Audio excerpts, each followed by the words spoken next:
Ассаламу алейкум. Бүгін сіздерге өте дәмді шиеден әзірленетін сусынды дайындап көрсетемін.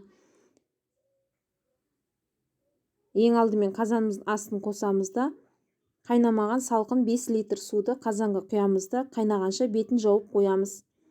Шие сусынын шиеден дайындалатын компотты әзірлеу барысында алюминді ыдысты немесе кастрөлдерді пайдаланбаған жөн деп жатады, себебі өзара реакция жүруі мүмкін, алюмин қышқыл жидек болғандықтан.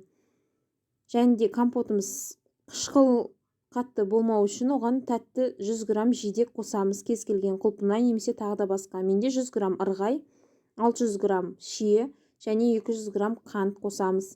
Қантты ең алдымен салып ертіп алсаңыздар да болады, немесе бір мезетте барлығын салып, кейін 1-2 минут араластырып ертесіздер. 1-2 минут қантты араластырып ертіп алғаннан кейін қазанымызды сол күйінде қайнағанша қалдырамыз.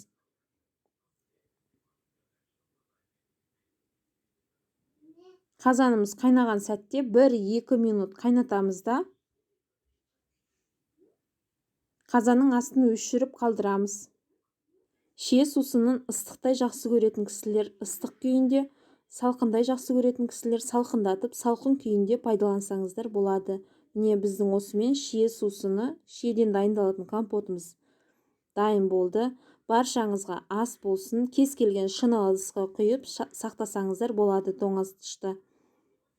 Біздің YouTube арнамыздың ас мәзірлері ұнаса, арнаға тіркеліп қоңыраушаны басуды ұмытпаңыздар. Сол кезде әрдайым жаңадан шыққан ас мәзірлерін қалдырмай тамашалайтын боласыздар.